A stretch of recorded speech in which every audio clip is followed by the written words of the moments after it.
नमस्ते। और drawn and redrawn the making of India's internal boundaries इस पॉडकास्ट में आपका फिर से स्वागत है। ये पॉडकास्ट इंडिया स्टेट स्टोरी प्रकल्प का हिस्सा है। ये एक ऐसा प्रोजेक्ट है जो भारत की राजनीतिक और प्रशासनिक सीमाओं के विकास का अध्ययन करता है। इसे पुणे स्थित फ्लेम विश्वविद्यालय अंतर्गत centre for legislative education and research के द्वारा संचालाया जाता है। पिछले कुछ एपिसोड्स में हमने उन रियासतों के विलीनीकरण के बारे में सुना जिन्हें उनके अपने प्रांतों में मिला दिया गया और पार्ट ए स्टेट्स बनाए गए। अब हम पार्ट बी स्टेट्स की ओर मुड़ते हैं, यानी वे संस्थानें जिन्हें एक साथ मिलाकर एक संगठित राज्य बनाया गया और जिन पर राज प्रमुख का प्रशासन था। हाँ, ये एक नया संवैधानिक पद था। मतलब किसी पुराने राजा को ये पद मिलता था और भारत के राष्ट्रपति उन्हें चुनते थे। अच्छा, और इन संगठित राज्यों के साथ हैदराबाद, जम्मू और कश्मीर और मैसूर स्टेट जैसे कुछ बड़े संस्थानों को भी पार्ट बी स्टेट्स की कैटेगरी में रखा गया और उन पर भी राज प्रमुख का शासन था। जी बिल्कुल। तो आइए इन संगठित राज्यों के बनने की दिलचस्प कहानी में गोता लगाते हैं और अगले 9 एपिसोड में हर एक राज्य की अलग अलग कहानियों को सुनते हैं। इस विषय को गहराई से समझने के लिए सीजन 2 के पहले 3 एपिसोड सुने। ये एपिसोड भारत के एकीकरण की प्रक्रिया का अवलोकन प्रदान करते हैं, साथ ही कानूनी प्रावधानों और इसे साकार करने वाले कुछ प्रमुख व्यक्तियों का परिचय भी देते हैं। हाँ, और ये सारे एपिसोड्स हमारी इंडिया स्टेट स्टोरीज की टीम ने लिखे आर्टिकल पर आधारित है। जी हाँ, इन आर्टिकल को गूगल के नोटबुक एलएम की मदद से ऑडियो बातचीत में बदला गया है। आप शो नोट्स में संबंधित आर्टिकल की लिंक पा सकते हैं। आज हम एक ऐसी रियासत की कहानी में उतर रहे हैं जिसके भारत में विलय की राह सीधी नहीं थी। हम बात कर रहे हैं सिरोही की। आज़ादी के बाद इसका भारत में शामिल होना काफ़ी उतार चढ़ाव भरा रहा। यहाँ तक कि इसका बंटवारा भी हुआ, जो उस दौर में अपने आप में एक अनोखी बात थी।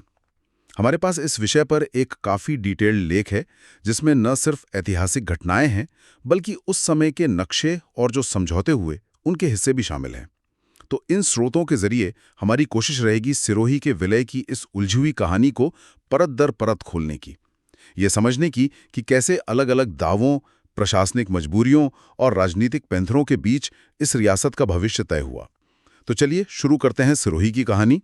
सबसे पहले थोड़ा इतिहास देखें तो सिरोही के शासक खुद को पृथ्वीराज चौहान का वंशज मानते थे और उन्होंने 1425 में सिरोही शहर को अपनी राजधानी बनाया। ये राजपूताना एजेंसी का हिस्सा था। ये राजपूताना एजेंसी क्या थी, जरा बताएंगी? हाँ देखिए, राजपूताना एजेंसी जो थी वो ब्रिटिश भारत का एक प्रशासनिक इलाका था। इसमें राजपूताना यानी आज के राजस्थान का जो बड़ा हिस्सा है उसकी रियासतें शामिल थीं। इसमें कोई 19 स्वतंत्र राज्य थे, एक चीफशिप थी और एक एस्टेट था जो ब्रिटिश सरकार के सीधे कंट्रोल वाला अजमेर मेरवाड़ा का इलाका था ना, उसको छोड़कर बाकी सब इसमें आते थे। सिरोही इन्हीं में से एक अहम रियासत थी। अच्छा, और अंग्रेजों के साथ इनके संबंध कैसे बने, कब से शुरू हुआ ये सब?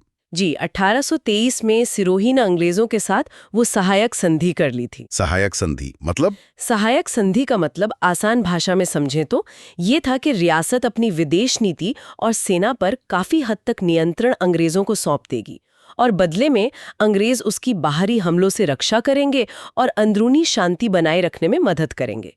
ये उस समय कई रियासतों ने किया था, तो सिरोही भी उनमें से एक था। और माउंट आबू, उसका जिक्र बार बार आता है सिरोही के मामले में, उसका क्या किस्सा था? हाँ, माउंट आबू की कहानी थोड़ी अलग है और ये बाद में बहुत अहम हो गई। हुआ ये कि 1845 में सिरोही के शासक ने माउंट आबू का कुछ हिस्सा अंग्रेजों को एक आरोग्य निवास मतलब सैनिटोरियम बनाने के लिए कुछ शर्तों पर दिया। फिर बाद में 1917 में लगभग 6 वर्ग मील का ये इलाका स्थायी रूप से ब्रिटिश सरकार को लीज पर दे दिया गया। अच्छा, लीज पर? हाँ, इससे ये क्षेत्र सीधे तौर पर राजपूताना के जो गवर्नर जनरल के एजेंट थे उनके राजनीतिक नियंत्रण में आ गया। यानी सिरोही रियासत के बाकी हिस्सों से इसका प्रशासनिक दर्जा कुछ अलग हो गया था और ये बात बाद में विवाद का एक बड़ा पॉइंट बनी। तो माउंट आबू पहले से ही एक स्पेशल केस था। हाँ। अब आते हैं आज़ादी के समय के आसपास। क्या सिरोही में भी राजनीतिक चेतना बढ़ रही थी जैसे बाकी भारत में चल रहा था? बिल्कुल। 1940 के दशक तक सिरोही में भी प्रजामंडल जैसे संगठन बन चुके थे। ये प्रजामंडल आप जानते ही होंगे, आमतौर पर रियासतों में लोगों के नागरिक अधिकारों और शासन में सुधार की मांग करने वाले जन आंदोलन थे। तो सिरोही में भी ये संगठन काफी सक्रिय थे और बदलाव की आवाज उठा रहे थे। और आज़ादी के ठीक बाद क्या हुआ? नवंबर 1947 में सुना है सरदार पटेल के पास एक प्रस्ताव आया था। इसमें सिरोही और कुछ और राज्यों को राजपूताना एजेंसी से निकालकर पश्चिमी भारत और गुजरात राज्य एजेंसी मतलब विक्सा में डालने की बात थी। इसका आधार क्या था? हाँ, ये प्रस्ताव आया था। इसका मुख्य आधार भाषाई बताया गया। ये माना गया कि इन इलाकों में खासकर सिरोही के दक्षिणी हिस्सों और माउंट आबू में गुजराती भाषी लोगों की संख्या काफी है और इस प्रस्ताव पर अमल भी हुआ। 1 फरवरी 1948 को सिरोही समेत कुछ राज्यों को विक्सा में ट्रांसफर कर दिया गया। लेकिन ये तो कहानी का बस एक मोड़ था। इसके तुरंत बाद एक और दिलचस्प घटना हुई है ना? चीजें शायद उलझ गईं। हाँ, बिल्कुल। यहीं पर चीजें उलझनी शुरू होती हैं। मार्च 1948 में जब विक्सा के बाकी राज्यों ने बॉम्बे प्रांत में विलय का फैसला किया, तो सिरोही को इस पूरी प्रक्रिया से बाहर रखा गया, यानी उसे बॉम्बे में शामिल नहीं किया गया। बाहर क्यों रखा गया? मतलब सिरोही शामिल नहीं होना चाहता था या कोई और बात थी? वजह तो औपचारिक रूप से कानूनी बताई गई। पहली कि सिरोही के शासक उस समय नाबालिग थे और दूसरी उनके उत्तराधिकार को लेकर भी कुछ विवाद चल रहा था। इन फॉर्मल कारणों की वजह से सिरोही के तत्काल विलय का फैसला टाल दिया गया। हालांकि ये भी सोचने वाली बात है कि शायद इन कानूनी वजहों ने सरकार को, खासकर सरदार पटेल और वीपी मेनन को, सिरोही के इस जटिल मामले पर और सोचने का वक्त दे दिया, क्योंकि उस समय राजस्थान का एकीकरण भी चल रहा था और सिरोही को लेकर दोनों तरफ से दावे थे। अच्छा, तो अब सिरोही एक अजीब सी स्थिति में फंस गया। उसके आसपास के सारे राज्य बॉम्बे में मिल गए, लेकिन वो अकेला रह गया। इसका क्या समाधान निकाला गया फिर? जाहिर है सिरोही को ऐसे अलग थलग तो छोड़ा नहीं जा सकता था। तब महारानी रीजेंट कृष्णा कुंवर बा, जो नाबालिग शासक की ओर से शासन देख रही थीं, उनकी सलाहकार और राजस्थान प्रांतीय कांग्रेस कमेटी के अध्यक्ष भी थे गोकुल भाई भट्ट, जो खुद सिरोही के थे। हाँ बिल्कुल, जो खुद सिरोही के थे। उन्होंने एक सुझाव दिया। उन्होंने कहा कि जब तक सिरोही के भविष्य का कोई स्थायी फैसला नहीं होता, इसे अस्थायी तौर पर केंद्र सरकार के प्रशासन के अधीन रखा जाए। केंद्र के अधीन? लेकिन प्रशासन संभाला किसने? क्या केंद्र शासित प्रदेश बना दिया गया? नहीं, सुझाव तो केंद्र शासित प्रदेश का था, लेकिन हुआ ये कि महारानी रीजेंट ने 8 नवंबर 1948 को भारत सरकार के साथ एक समझौते पर हस्ताक्षर किए और इस समझौते के तहत 5 जनवरी 1949 को सिरोही राज्य का प्रशासन मतलब एडमिनिस्ट्रेशन औपचारिक रूप से भारत सरकार की ओर से बॉम्बे सरकार को सौंप दिया गया। यहाँ ये समझना जरूरी है कि ये विलय नहीं था। बॉम्बे सरकार सिर्फ भारत सरकार के एजेंट के तौर पर सिरोही का प्रशासन चला रही थी, उसकी देखरेख कर रही थी। अच्छा, तो ये एक तरह की टेम्पररी व्यवस्था थी। लेकिन इसने असली सवाल को तो टाल ही दिया कि सिरोही आखिर जाएगा कहाँ, बॉम्बे या राजस्थान? यहीं से फिर असली खींचतान शुरू हुई होगी। बिल्कुल, यहीं से। अब दोनों तरफ से जोरदार दावे पेश किए जाने लगे। गुजराती नेताओं और बॉम्बे प्रांत का तर्क था कि पूरा का पूरा सिरोही राज्य बॉम्बे में ही मिलना चाहिए। उन्होंने कई कारण गिनाए। क्या थे उनके मुख्य तर्क? मतलब किस बिना पर वो दावा कर रहे थे? पहला, उन्होंने माउंट आबू के पारंपरिक और ऐतिहासिक संबंधों का हवाला दिया।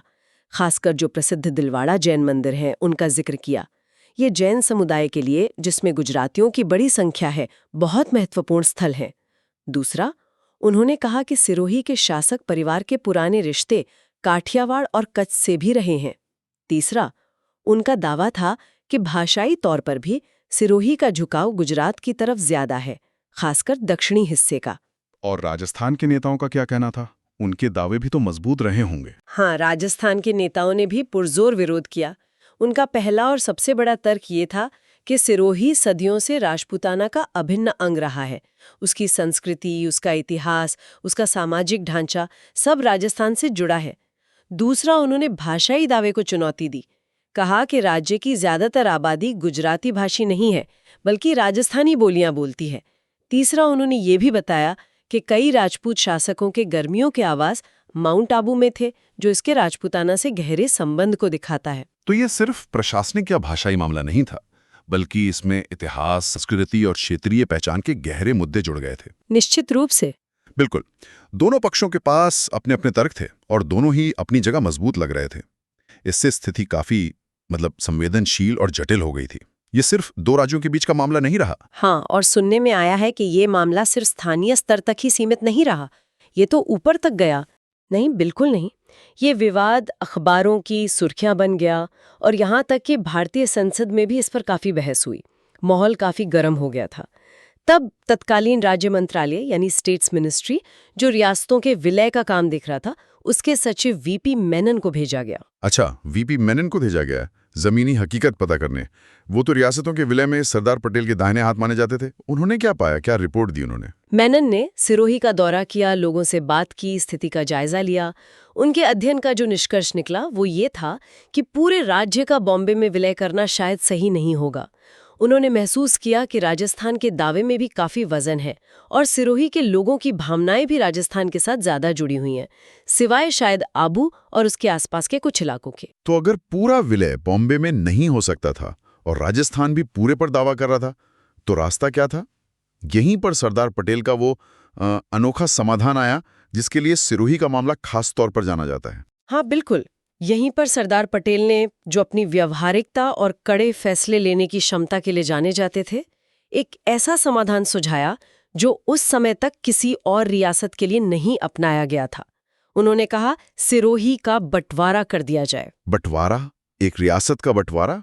ये तो बहुत अजीब बात लगती है। मैंने तो सुना नहीं पहले ऐसा। अजीब तो था और अभूतपूर्व भी।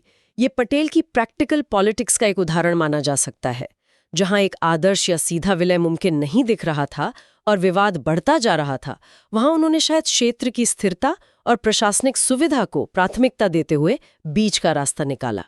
उन्होंने प्रस्ताव रखा कि सिरोही की आबू रोड तहसील और दिलवाड़ा तहसील, जिसमें माउंट आबू शहर आता था, वो बॉम्बे प्रांत को दे दी जाए। अच्छा। और बाकी का पूरा सिरोही राजस्थान में मिला दिया जाए। क्या इस प्रस्ताव को आसानी से मान लिया गया? खासकर गोकुल भाई भट्ट जैसे नेता जो राजस्थान के थे, उन्होंने कैसे स्वीकार किया इसे? देखिए, जो जानकारी मिलती है उसके अनुसार गोकुल भाई भट्ट और सिरोही के दूसरे नेता इस समाधान से बहुत खुश नहीं थे। आखिरकार उनकी मांग तो पूरे सिरोही को राजस्थान में मिलाने की थी, लेकिन शायद वे पटेल के कद और स्थिति की जटिलता को देखते हुए भारी मन से, मतलब अनिच्छा से, इस पर सहमत हो गए। और इसे फिर कानूनी रूप कैसे दिया गया? मतलब लागू कैसे हुआ ये फैसला?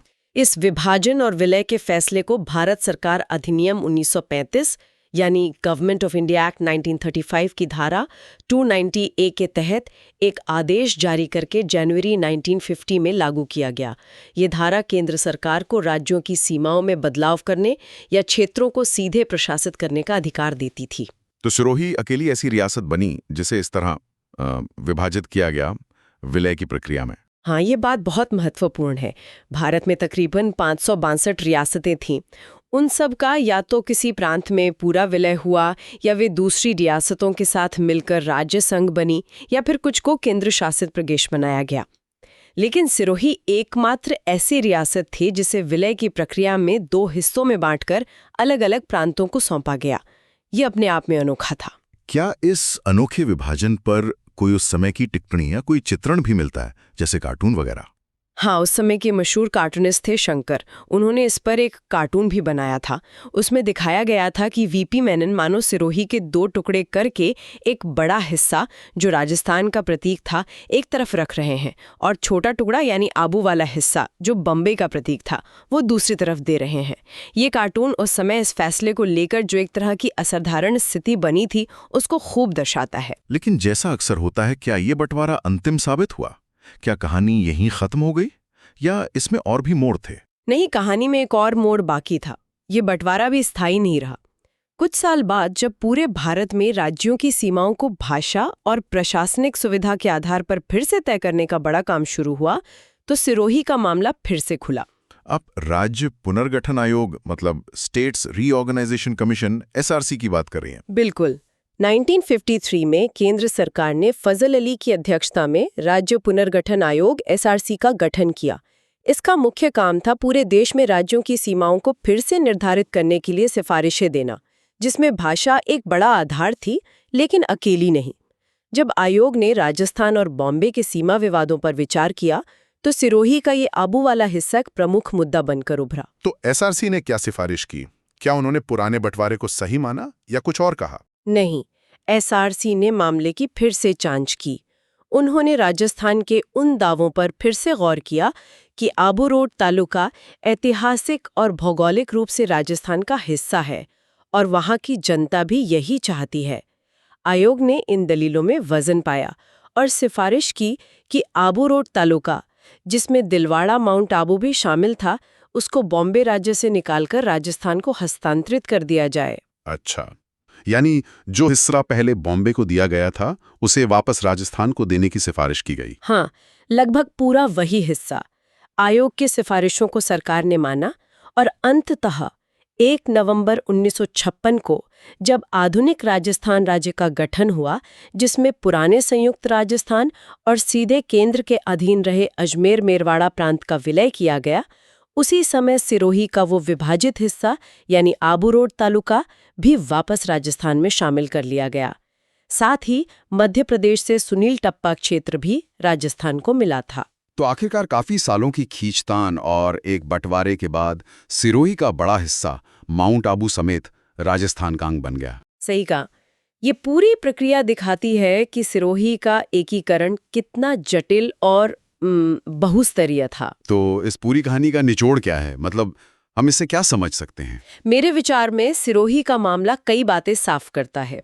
पहली, ये दिखाता है कि रियासतों का विलय, जिसे हम अक्सर एक सीधी सादी प्रक्रिया मान लेते हैं, हमेशा वैसा नहीं था। खासकर उन मामलों में जहां भाषाई, सांस्कृतिक और ऐतिहासिक दावे आपस में टकराते थे, वहां स्थिति बहुत पेचीदा हो सकती थी। सिरोही इसका एक बेहतरीन उदाहरण है। और दूसरी बात? दूसरी, ये उस समय के नेतृत्व, खासकर सरदार पटेल और वीपी मेनन की राजनीतिक समझ और व्यवहारिकता को भी दिखाता है। उन्होंने देखा कि कोई भी एक पक्ष पूरी तरह संतुष्ट नहीं हो सकता, तो उन्होंने एक अभूतपूर्व कदम बंटवारा उठाया ताकि कम से कम एक वर्कबल समाधान निकल सके, भले ही वो अस्थायी ही क्यों ना हो। और ये बंटवारा अपने आप में अनोखा था, जैसा आपने बताया। हाँ, सिरोही का विभाजन उस दौर की एक बिल्कुल अनूठी घटना है। ये हमें याद दिलाता है कि भारत का जो आज का नक्शा है, उसे बनाने में कितनी तरह की चुनौतियों का सामना करना पड़ा और कैसे कैसे समाधान निकालने पड़े। ये कोई सीधी रेखा में हुआ विकास नहीं था, बल्कि कई मोड़ों और समझौतों से भरा रास्ता था। ये सब सुनकर ये सोचने पर मजबूर होता है कि आखिर राज्यों की सीमाएं कैसे तय होती हैं या होनी चाहिए। क्या भाषा ही एकमात्र या सबसे महत्वपूर्ण आधार है, या फिर ऐतिहासिक जुड़ाव, सांस्कृतिक पहचान, प्रशासनिक सुविधा, इन सब का कितना वजन होना चाहिए? ये एक बहुत बड़ा सवाल है और सिरोही का मामला इसी सवाल को और गहरा कर देता है।